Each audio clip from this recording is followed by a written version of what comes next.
이미 많이 사셔서 주가 많이 올라갔다 하시는 분들은 좀 정리하시라. 줄여라. 줄이고 분위기 좀 바뀌었네. 이제 이 정도면 한번 사봐도 되지 않을까. 언제가 도대체 주식을 사야 될까요?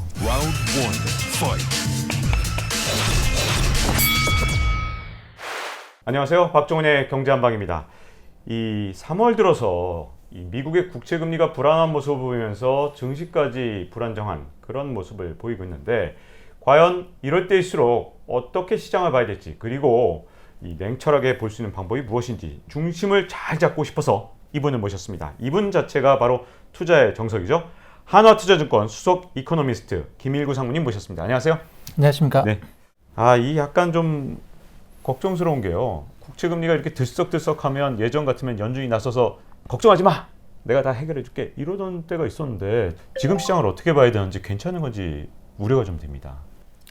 근데 금리라고 하는 건 그렇습니다. 금리는 뭐 경제가 워낙 안 좋을 때는 금리를 낮춰달라, 낮추면 경제가 좋아진다라는 것에 대해서 뭐 투자자뿐만 아니라 정책 결정자들도 그럴 수밖에 없다라고 생각을 하거든요. 근데 어느 정도 이제 경제가 될 것 같은 상황이 되면, 그러면 그때도 계속 금리를 낮게 가져가야 되느냐라는 문제가 있거든요. 우라가미 구니오라는 일본 사람이 그런 표현을 썼는데, 경제가 워낙 안 좋을 때는 금융 장세, 그러니까 유동성의 힘으로 주가가 올라가는데, 경제가 좋아지고 실적이 막 나오기 시작하면 아무도 주식시장에서는 금리 이야기 안 해요. 금리 올라가든 말든 관계없고, 실적 좋아지는 기업만 찾아다니는 실적 장세라고 하는 게 있거든요. 그때가 되면 금리와 주가 사이의 관계가 또 바뀌죠. 근데 요 중간쯤에는 금융 장세하고 실적 장세 사이에는 이제 중앙은행도 더 이상 유동성 공급을 그렇게 해줄 필요가 없을 정도로 경제가 좋아진 것 같다라는 생각을 하고, 근데 아직까지 경제는 그렇게 좋아지지 않았어요. 기업이 실적이 나오거나 이런 상황이 아니거든요. 그래서 우라가미 군이어도 그런 표현을 썼습니다만, 금융 장세가 끝나고 실적 장세가 아직 오지 않은 요 과도기 기간이 주식시장의 조정 국면이다라고 이야기를 했어요. 그렇기 때문에 지금은 이제 저는 그런 조정 국면이라고 봅니다. 그 다음에 경제가 좋아지고 정말로 우리가 기대하듯이 뭐 5, 6월쯤 지나면 여러 선진국들 중심으로 해서 경제 봉쇄가 풀리고 다시 경제 활동이 재개가 되고 하면, 그러면 이제 기업 실적이 좋아진다라는 그런 기대감으로 주식시장이 올라가겠죠. 근데 그때도 계속 금리, 낮은 금리, 유동성, 이런 이야기 할 수는 없어요.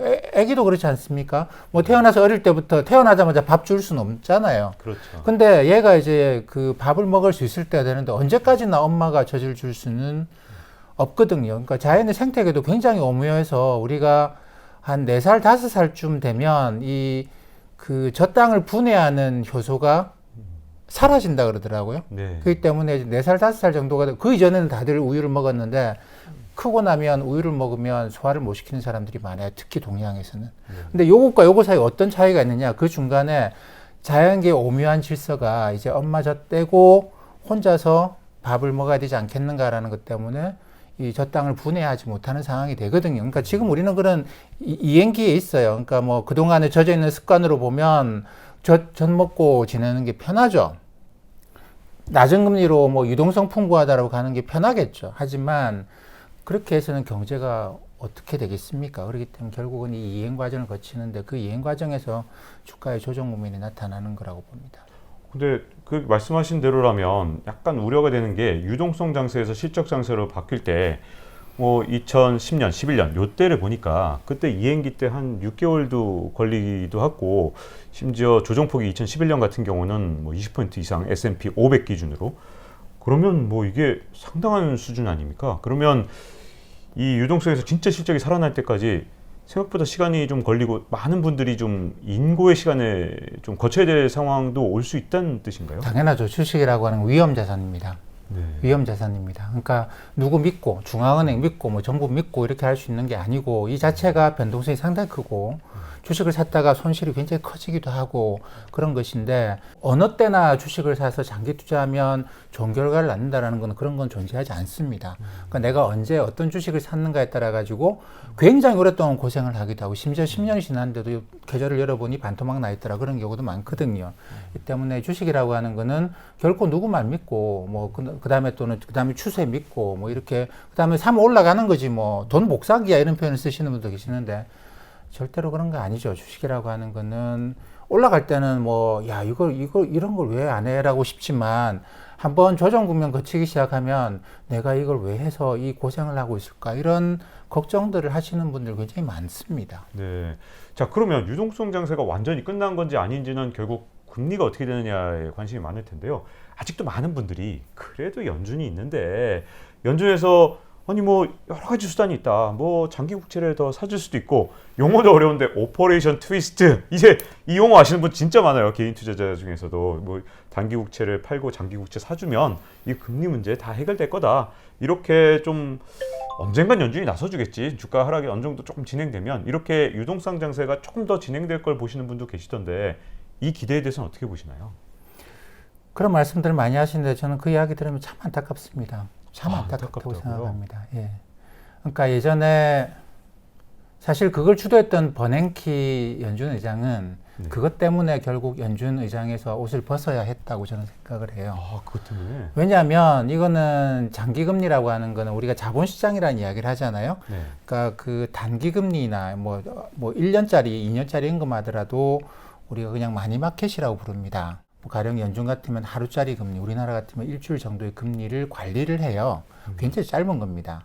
그러니까 이거는 뭐 사람들의 기대가 작용하는 것은 아니에요. 미래가 어떻게 될지 뭐 이게 중요한 게 아니고 중앙은행이 직접 관리한 영역입니다. 왜냐하면 여기는 불확실성이 작거든요. 하루짜리 금리 무슨 불확실성이 있겠습니까? 1년 정도만 되더라도 우리가 예금 이런 걸 쉽게 해요.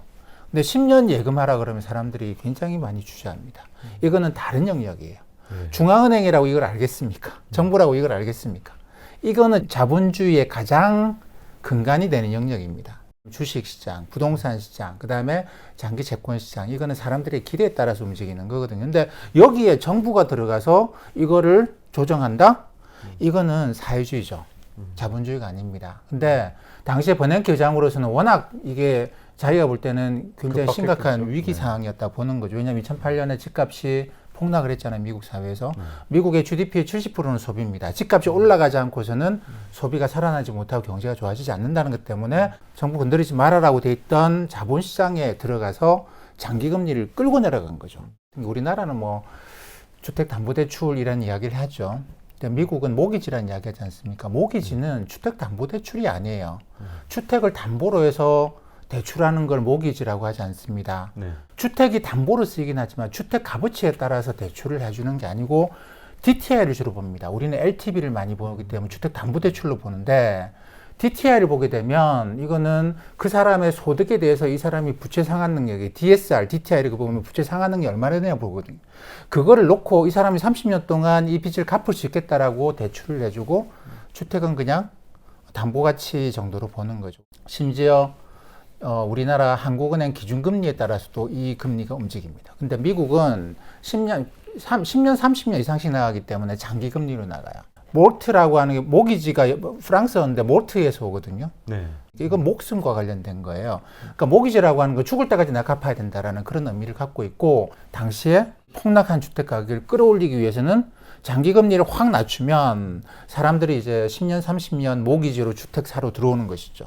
우리는 한국은행 기준금리만 낮춰도 사람들이 주택 사러 들어오지만 미국은 그렇지 않거든요. 그러다 보니까 당시에 버냉키로서는 이거는 자본주의 위기다 판단을 하고 시장에 들어가 장기금리를 끌고 내려간 거예요.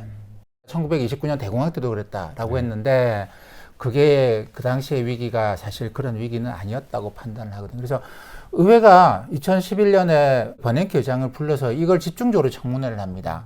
왜냐하면 미국 연준은 의회가 만든 법에 따라서 만들어져 있거든요. 그때 의회가 한 건 뭐냐면 우리가 당신한테 그런 권한을 안 줬다. 자본주의 근간이 되는 자본시장에 들어가 자본시장을 조작하라고 한 적 없다. 너희들은 단기금리를 갖고 이건 자본시장 아니에요. 단기금리를 갖고 이걸 움직이려고 노력했어야 되는데 그냥 여기 들어가서 손쉽게 조작하려고 했다. 이 사회주의 아니냐. 그래서 결국은 이제 오바마 대통령이 그 당시에 권한을 갖고 있었죠. 근데 오바마 대통령으로서도 버냉키를 자르고 싶진 않았을 거예요. 근데 네. 자기가 오바마 케어를 하겠다고 재선이 됐는데 하원을 공화당이 다수당이에요. 공화당은 버냉키 자르라고 그랬습니다. 근데 공화당의 지원을 받지 않고서는 공화당의 중도파의 지원을 받지 않고서는 본인이 오바마 케어를 통과시킬 수 없었거든요. 네. 그래서 트레이드한 거죠. 버냉키 자르고 자본주의 근간이 되는 장기금리를 함부로 움직였다. 이 함부로 시장을 조작했다라는 것 때문에 자르고 대신에 이걸 이제 그렇게 해달라고 했던 쪽에서 오바마 케어에 대해서 동의를 해주고 이런 식이었습니다. 그 이후에 옐렌이 들어섰죠. 옐렌이 들어서면서 했던 이야기가 뭐냐면 나는 그런 행동하지 않겠다라는 겁니다. 그 다음에 파월 의장이 들어섰죠. 옐렌, 파월 의장 들어서면서 이 사람들은 각각 의회에 가서 그런 선언 비슷한 걸 합니다. 개입하지 않겠다. 다만 심각한 위기 상황에서만 개입하겠다라는 이야기를 하거든요. 그 뭐냐면 주택 가격이 다시 폭락하면 어떻게 합니까? 또 끌어올려야 되겠다라고 하는 이야기죠. 버냉키가 잘했다는 이야기는 두 사람 절대 안 했습니다. 네. 근데 지금 주택 가격이 폭락한 게 아니잖아요. 주가도 세상 최고치인데 중앙은행이 자본시장에 함부로 개입하는 행동을 해야 되느냐. 일본처럼 중앙은행이 심지어 주식도 사요. 네. 유럽도 그럴 수 있는데 미국이 그런 거냐라는 것이죠. 그래서 뭐 미국 중앙은행이 그런 뭐 오퍼레이션 트위스트라고 부르든 아니면 일드 커브 컨트롤이라고 부르든 뭐 다 그거죠. 양적 완화죠. 장기 채권을 사고 장기 금리를 끌고 내려가는 거거든요. 이런 행동을 한다고 기대할 수는 없어요. 네. 그러니까 이제 뭐 아직까지 엄마 젖을 먹고 있는데 엄마가 어느 날부터 이제 밥을 나는 밥 먹기 싫은데 나는 계속 젖 달라고 칭얼대는 건데 엄마가 그렇다고 해서 계속 젖을 줄 수는 없는 일이죠. 이제는 너 조금만 더 지나봐. 그거 젖 먹는 것보다 밥 먹는 게 훨씬 더 좋다는 거 알 거야. 라고 해서 이유식을 먹이는 건데 지금 뭐 파월 의장이 나와서 이런저런 이야기를 하고 있는 걸 보면 젖 떼고 바로 밥을 먹이는 게 아니고 이유식을 주면서 적응을 시키는 중이에요. 좀 적응해라. 시간 좀 걸리겠지만 적응하라. 이런 과정인데 언제까지 계속 젖 달라고 주장할 수는 없습니다. 네. 자, 그러면 많은 분들이 이제 지금 FOMC 이 3월 회의를 앞두고 그때까지 이제 이사들이 발언을 못하는 블랙아웃 기간 동안은 되게 답답하지만 야, 이게 연준까지 이 FOMC 회의까지만 기다리면 그때 뭔가 완화적인 발언이 나와서 시장을 좀 구원해 줄 것이다라는 그 믿음 자체는 지금 조금 위험한 믿음일 수도 있는 시점인 건가요? 시장을 왜 구원해 줘야 되느냐라는 거죠. 시장이 어려울 때 구원을 하는 것인데 내가 산 가격에 비해 주가가 떨어졌다고 해서 시장이 어렵다고 이야기할 수는 없습니다. 그리고 지금도 다우존 지수는 사상 최고치예요. 네네, 그렇더라고요. 예, 몇몇 종목에서 그동안 많이 올라갔던 종목이 주가가 뭐 테슬라 같은 게 40% 고점에서 떨어졌죠. 네. 근데 이게 시장의 위기냐? 아니면 종목도 아닌 그럴 수 있죠. 기업은 흥하는 기업은 어마어마하게 흥하고 망하는 기업은 또 뭐 최고의 자리에서 한순간에 망하고도 하는데 여기에 정부가 개입한다. 이거는 관치금융이고 사실 자유주의 국가에서도 개별 기업 단위로 정부가 그렇게 개입하지 않거든요. 산업에 대해서는 개입하는 산업보조금 주는 경우는 꽤 많습니다만 개별 기업 단위에서 그것도 주주를 살리기 위해서 근로자를 살리기 위해서는 하는 경우가 있습니다만 주주를 살리기 위해서 사회주의 국가에서도 그런 거 개입은 안 하죠. 근데 그걸 해달라고 하는 건 제가 볼 때는 그거는 앞뒤가 안 맞는 것 같습니다. 지구상의 어떤 시스템에서도 주가가 이제 개별 기업 단위로 하락하는 거를 주주를 살리기 위해서 정부가 개입하는 경우는 없습니다. 네.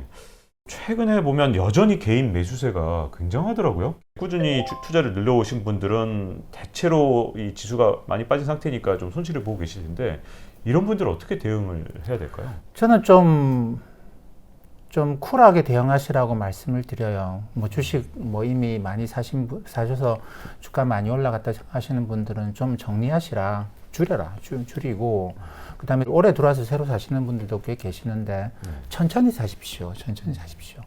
그러니까 이렇게 이제 주가가 조정을 받는 국면에서는 당장 그렇죠. 내가 이제 심리적으로 굉장히 좀 큰 문제가 있습니다. 이게 뭐 이론에서는 뭐 behavior finance, 행동 재무학 뭐 이런 이야기를 하는데 제가 볼 때는 습관 재무학이에요. 네, 사람들이 너무 그냥 우리 뇌가 생각 안 하고 그냥 행동하는 그런 습관들이 있는데 그 습관대로 행동하다 보면 손실이 굉장히 커진다는 겁니다. 어떻게 행동하는 게 가장 안전할까요? 이게 이제 주가가 가령 한 5% 떨어졌죠. 그러면 어떤 생각을 하느냐면 우리는 손실은 감추고 싶어 해요. 볼 때마다 아프기 때문에 그걸 이제 안 보이게 하려고 하는 것이죠.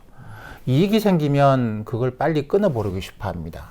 뭐 플러스 5% 갔다 또 제로, 마이너스 2% 이게 고통스럽기 때문에 주가 올라가면 금방금방 팔려고 하는 경향이 있고 근데 주가가 떨어지면 금방금방 파느냐 그 손실 확정돼 버리잖아요. 그러니까 손실을 싫어하는 거죠. 우리 머리 자체는. 그래서 뭐 우리가 그렇지 않습니까? 달면 삼키고 쓰면 뱉는 건데 달면 삼킨다라고 하는 게 이익 난 거는 금방금방 잘라버려요. 손실 난 거는 금방금방 자르는 게 아니고 손실을 숨기려고 드는데 어떻게 숨기겠습니까? 내가 100만 원씩 샀는데 지금 5% 마이너스예요. 100만 원씩 더 사면 마이너스 25%입니다. 가령 1000만 원씩 사면 손실이 거의 안 나는 거잖아요. 마이너스가. 마이너스 뭐 0. 몇 % 이렇게 나오겠죠. 이렇게 해서 손실을 덮으려고 하는 행동을 심리적으로 한다라는 겁니다. 이걸 이제 그 습관 재무학, behavioral finance에서는 prospect theory라고 이야기를 하는데 이런 행동 때문에 주가가 조정 국면에 들어갈 때 물타기라는 걸 많이 합니다. 네. 근데 저는 물타기만 안 해도 주식에서 그렇게 손실을 크게 볼 가능성은 없다고 생각을 해요. 네. 주식에서 가장 나쁜 건 물타기입니다. 근데 어떤 게 물타기냐? 어떤 거는 뭐 지난번에 올라갈 때는 뭐 저기 네. 좀 조정받을 때 사서 다시 올라가고 조정받을 때 다시 올라가고 그래서 돈 벌었는데 근데 이제 그게 영원히 반복되지는 않겠죠. 네. 지난번이 끝이었을 수 있습니다. 이번이 처음으로 꽤 크게 알아가는 국면일 수도 있어요. 네. 물론 뭐 이러다 또 올라갈 수도 있지만. 근데 여기에 걸리면 내가 처음에 물타기 했죠? 또 떨어져요. 또 물타기 합니다. 내가 그 종목이 정말 좋아서 그 종목과 계속 같이 가겠다고 연구도 많이 하고 산 종목 아니에요. 그때 뭐 누가 좋다고 해서 그냥 샀다가 조금 먹고 팔려 그랬는데 털컥 하고 주가가 하락한 거죠. 하락폭이 커서 물타기 들어간 겁니다. 또 물타기 들어가고 연준이 도와줄 거야라고 생각하면서 또 물타기 들어가는 이게 이제 습관적이다라는 겁니다. 분석을 그 중간에 하느냐, 연준의 파월 의장의 말을 분석을 하고 과거에 이 사람들이 이럴 때 어떤 식으로 이야기를 해왔던가를 분석했느냐, 분석하지 않고 그냥 습관적으로 그런 행동을 반복하게 된다는 겁니다. 이게 이제 물타기죠. 습관적인 행동인데 이게 주식 투자에서는 저는 제일 위험하다고 생각을 해요. 그러니까 좀 못 먹으면 어떻습니까? 크게 잃는 것부터 일단 지워야 되거든요. 워렌 버핏도 그런 이야기 하지만 주식 투자의 1번 원칙은 돈을 번다가 아니고 잃지 않는다는 겁니다. 네. 돈을 잃지 말라. 세 번만 먹고. 네. 2번 원칙은 1번 원칙을 잊지 않는 겁니다. 네. 근데 이제 물타기라고 하는 거는 그렇다고 해서 물타기에서 돈을 크게 버는 건 아니에요. 물타기했다가 올라가면 한 5% 올라가면 또 팝니다. 또 5%를 먹기 위해서 마이너스 10%, 20%의 손실 위험에 노출되어 있는 것이기 때문에 물타기는 저는 진짜 안 했으면 좋겠다 싶고 이게 이제 어느 정도 하락하고 난 다음에 분위기 좀 바뀌었네 이제 이 정도면 나면 사봐도 되지 않을까 라고 할 때 사는 것이지 떨어져서 마이너스 생기니까 사고 이렇게 해서는 절대 안 되겠죠. 근데 그렇게 해서 분석해 보면 지금 장기금리 상승이 일단락된 것도 아니고, 야, 이게 뭐 테슬라를 포함한 그동안 많이 올라갔던 종목들, 우리나라 흔히 말하는 서학개미가 많이 샀던 종목들의 경우에는 이미 샀던 사람들이 많이 팔고 있거든요. 이익 실현을 많이 하고 있습니다. 좀 더 기다려볼까. 이렇게 생각을 하는 게 우리가 한 번 더 생각해 보 합리적인 행동이겠죠. 근데 그게 아니고 그냥 습관적으로 마이너스 생긴 걸 줄여놓기 위해서 매수를 하는데 내가 지금 어떤 행동을 하고 있는가를 면밀하게 분석을 하셔야 돼요. 왜냐하면 제가 이런 말씀을 드리면 기분 좋게 받아들이시는 분들은 사실 없습니다. 네, 그렇죠. 없어요. 그때도 제가 이런 이야기를 하는 이유는 저는 인기 얻어야 될 이유가 전혀 없는 사람이고 어떤 경우에도 냉정하게 말씀드리려고 해요. 아프지만 이 아픔이 더 큰 아픔으로 갈 수도 있습니다. 그렇기 때문에 그 전에 생각을 하셔야 됩니다. 내가 지금 습관적으로 행동을 하고 있나? 마이너스 폭을 줄이기 위해서 내 눈에 보이는 마이너스 12%를 마이너스 7%로 만들기 위해서 행동을 한 것이냐? 아니면 내가 그 종목 또는 연준의 의도 의혹에 대해서 내가 꼼꼼하게 분석을 해보고 하는 것이냐? 후자라고 한다면 제가 쓴 리포트를 한두 개는 읽어보시고 하시길 바라겠습니다. 네. 아마 많은 분들이 이 경험 때문에 그런 것 같아요. 2020년 3월에 세상에 한 달 반 정도 떨어지다가 갑자기 급등을 해버리니까 야, 그때 정말 좋은 기회인데 그때를 놓쳤어. 이번에 좀 조정받으면 빨리 사야지. 그 분위기가 바뀐 게 지금이다. 이렇게 생각을 굉장히 좀 조급하게 생각하신 분들이 굉장히 언제나 좀 많은 것 같은데 또 우리가 최근에 또 이런 또 급등을 봤으니 그때가 언젠지 참 잠깐만 약간 조바심이 나는 그런 상황인 것 같아요. 언제가 도대체 그러면 분위기가 바뀔 때고 주식을 사야 될 때일까요? 조바심을 내지 않는 게 중요하겠죠. 그리고 주식시장을 저는 좀 크게 볼 필요가 있다고 생각을 합니다. 아까 말씀드린 것처럼 지금은 유동성으로 올라가는 이런 시장이 끝난 거예요. 유동성으로 올라갈 때는 사실 제일 부실한 종목들이 제일 많이 올라가는 경향을 갖고 있습니다. 제일 부실한 종목이요? 네. 나중에 가면 망할 종목들이 제일 많이 올라가는 경향을 갖고 있어요. 그래 주식을 분석해 보면, 그러니까 퀄러티, 그러니까 이 기업이 정말로 괜찮은 기업이냐, 뭐 신용평가나 이런 걸로 해서 퀄러티가 좋은 종목들이 올라갈 때는 경제가 굉장히 좋을 때입니다. 경제가 나쁜 상황에서 주가가 유동성으로 반등할 때는 퀄러티가 제일 안 좋은 주식들. 야, 이거 언제 망할 거라고 생각했던 종목들이 갑자기 막 주가가 몇 배씩, 몇십 배씩 올라가요. 네. 미국 시장에서 보면 주가가 0.000 하던 애들이 어느 날 갑자기 뭐 1000%, 2000%씩 네. 올라가면서 뭐 1불 되고 뭐 그 다음에 이제 뭐 5불, 10불 막 올라간 그런 종목들을 많이 보셨을 겁니다. 살아날 가능성이 있는 종목은 그렇게 많지 않아요, 그 중에서. 그러니까 이거는 금융 장세의 특징입니다. 여기서는 왜냐하면 돈 번다 안 번다를 따지지 않거든요. 금융 장세는. 그러니까 기업이 좋다 나쁘다 이 기업이 뭐 그게 아니고 그냥 이 기업의 테마가 잡히면 테마로 가는 거죠. 테마로. 그냥 사람들이 야 이거 뭐 수소 에너지인데 뭐 이러고 그 수소 에너지 관련 종목 인터넷 치면 쫙 나옵니다. 주로 어떤 종목 사람들이 손이 가겠습니까? 주가가 낮고 고점에서부터 많이 떨어진 종목. 근데 이거는 많이 떨어졌기 때문에 많이 올라간다고 보일 수도 있는데 많이 떨어진 이유가 있겠죠. 그러니까 뭔가 이 기업이 문제가 있으니까 많이 떨어질 수도 네. 있습니다. 근데 그걸 이제 올라간다고 생각하고 덤벼드는 게 금융장세에서는 통합니다. 왜냐하면 여기서는 누구도 실적을 따지지 않습니다. 네. 그래서 이제 그 가치 투자의 대가라고 이야기하는 벤자민 그레이엄이 그런 표현을 쓰는데 단기적으로 주식시장은 투표기계다. 투표기계. 인기 투표하는 곳이다. 네. 사람들이 여기 와 이게 수소 관련주인데 뭐 이거 야 주가도 많이 떨어졌네 이렇게 해서 사람들이 모이기만 하면 주가가 올라가는, 왜냐하면 인기 투표로 우리가 하는 거니까. 네. 근데 금융장세가 이제 짧은 보통 한 6개월에서 1년 정도 그 이상을 가지는 않아요. 네. 언제까지나 돈을 힘을 풀어서, 그러니까 우리가 병원에 가면 이제 처음에는 그거 하죠. 이 사람이 무슨 병이 있든지 간 일단 대증 처방을 하잖아요. 열남일 때 열 내리고 합니다. 그 뭐 아프면 진통제 주고 그 단계인데 병원에 누워가지고 계속 열 난다고 혈제 먹고 진통제 먹고 할 수는 없는 일이죠. 계속 그렇죠.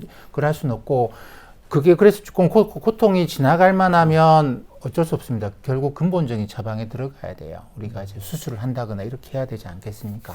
근데 이 금융 장세라고 하는 거는 일단 경제가 심각하게 악화되는데 열 나는데 혈제 주고 아프다고 해서 진통제 주고 버티는 시간입니다. 근데 버티다 보면 경제는 이 속에서 스스로 돌아가는 힘이 있죠. 그러니까 좀 고통의 시간이 지나고 나면 사람들이 움직이면서 경제 활동이 돌아가고 경제가 좋아지기 시작하는 것이죠. 그 시간 동안에 긴급 처방, 대증 처방을 한 것이고, 요게 지나고 나면 경제 스스로의 힘으로 돌아가게 되는데, 이 벤자민 그레이엄 뭐라고 했냐면 주식시장은 장기로 보면 무게 재는 기계라고 했습니다. 저울. 예, 그 기업이 얼마나 돈을 잘 버는가에 따라서 잘 버는 기업은 주가 올라가고 못 버는 기업은 주가 못 올라가고, 뭐 아무리 인기가 좋고 인기가 없고를 떠나서 길게 보면 결국은 주가는 인기에 따라서 결정되는 게 아니고 그 기업의 실적에 따라서 결정된다라는 겁니다. 그러면 이것과 이것 사이 어떤 전환점이라는 게 있어요. 근데 저는 그게 지금 그 전환점이 지난 1월부터 시작을 했다고 보는 것이죠. 네. 근데 언제까지나 계속 이쪽에 생각을 하고 지낼 수는 없고, 네. 지금은 이 생각을 다 잊어버려야 돼요. 사람들이 그동안 그렇게 많이 이야기했던 혁신적인 기업, 인기 많았고 블로그에 쫙 올라가고 서학개미들이 제일 많이 산 종목들, 지금은 그런 이야기 할 때가 아니고요. 지금은 앞으로 경제가 좋아진다고 어느 기업의 실적이 제일 좋아질 것 같냐, 이걸 따지는 겁니다. 이걸 따지는. 최근에도 주가가 많이 떨어진다고 합니다만 이쪽에서 실적이 좋아질 걸로 기대되는 기업들은 주가가 팡팡 튀어요. 네. 예, 근데 그동안 인기 투표로 해왔던 종목들은 훅훅 떨어지는 이런 결과를 낳죠. 그렇기 때문에 주가가 떨어지는 게 아니고 손바뀜이 일어나는 거거든요. 손바뀜. 네. 파월 의장은 여기서 어떤 생각을 하겠습니까?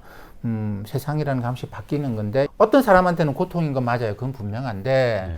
그 정책하시는 분들이 특정 어떤 기업이나 이런 데 고통을 자기도 공감해서 정책을 쓰지는 않는 것이고, 그래 세상은 이게 지고 이게 뜨고 뭐 또 그러다 보면 또 이게 뜨고 이게 지고 하겠죠. 그런 손바뀜 과정이지. 그게 이제 흔히 말하는 조정이라는 겁니다. 그러다 보니까 주가 지수 자체가 그렇게 크게 조정받지는 않아요. 네. 보통 주가 지수는 아무런 일이 없어도 한 10에서 15% 정도는 오르락 내리락을 반복하거든요. 네.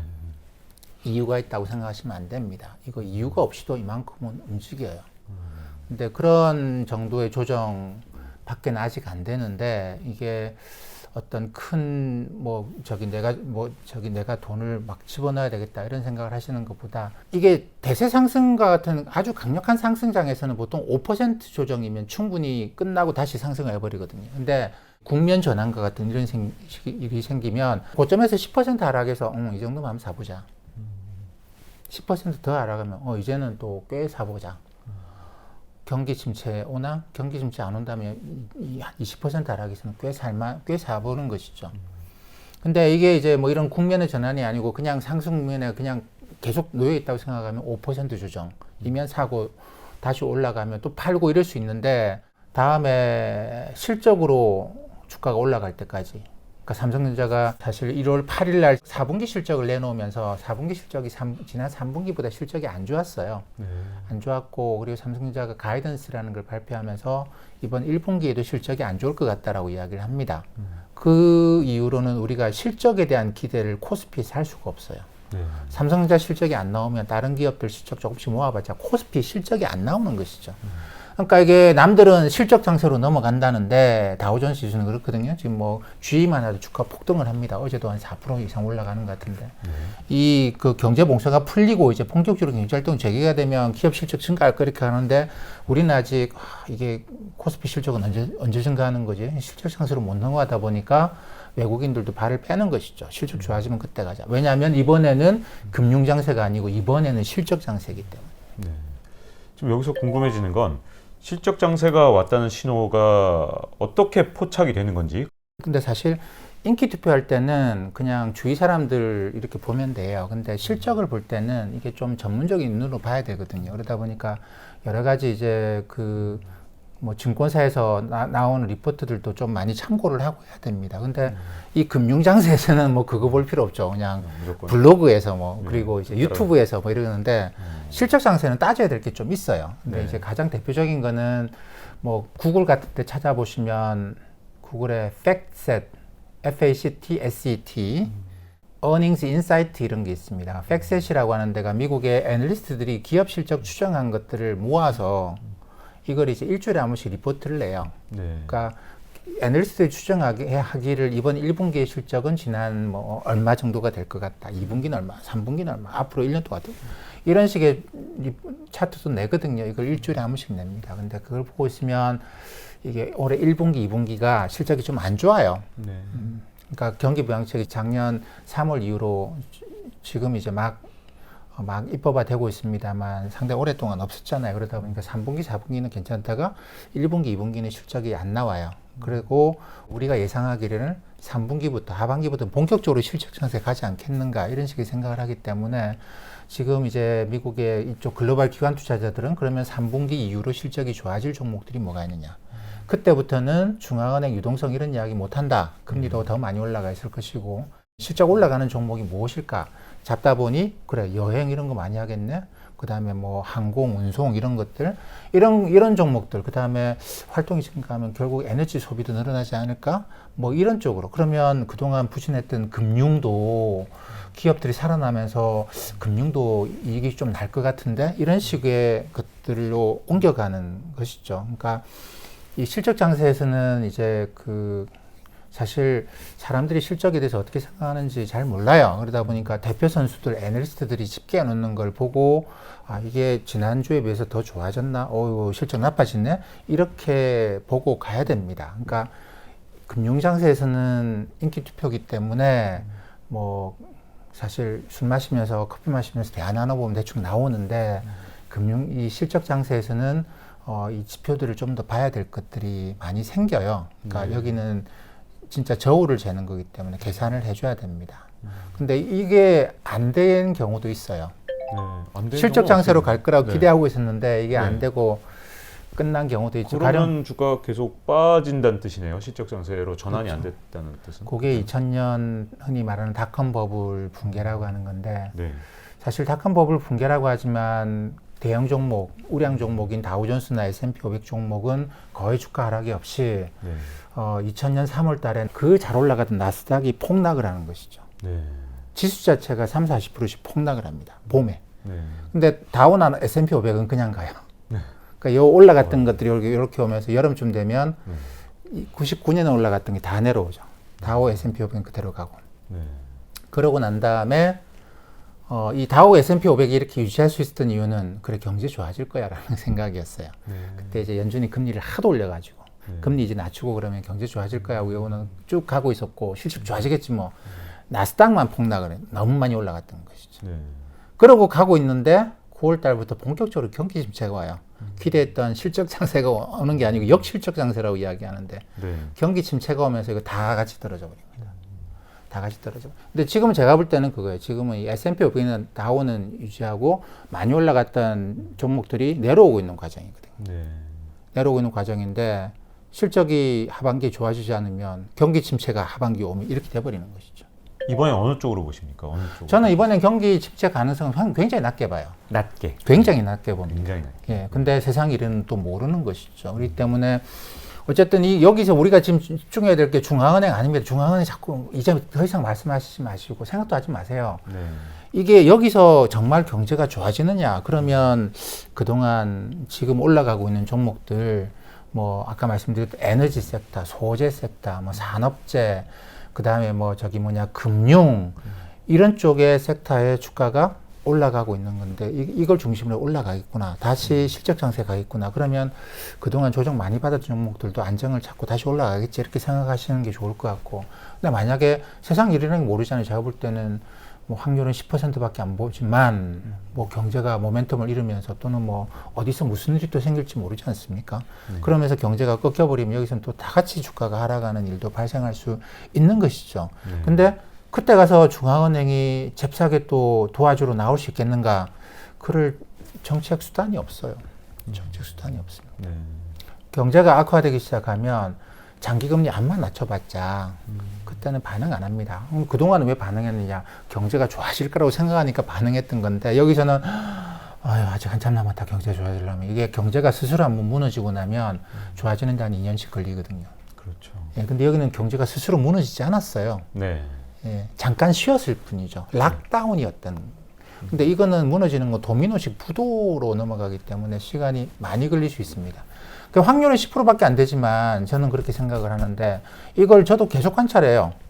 왜냐하면 확률이 낮다고 해도 어쨌든 타격이 워낙 크기 때문에 그런 걸 관찰할 수밖에 없죠. 그래서 아침에 시장이 열릴 때는 미국 시장을 장중에는 완전히 중국에 지금 이제 요 싸움이죠. 이 산업에서 우리나라가 설 자리가 지금 굉장히 없겠는데요? Round one, fight.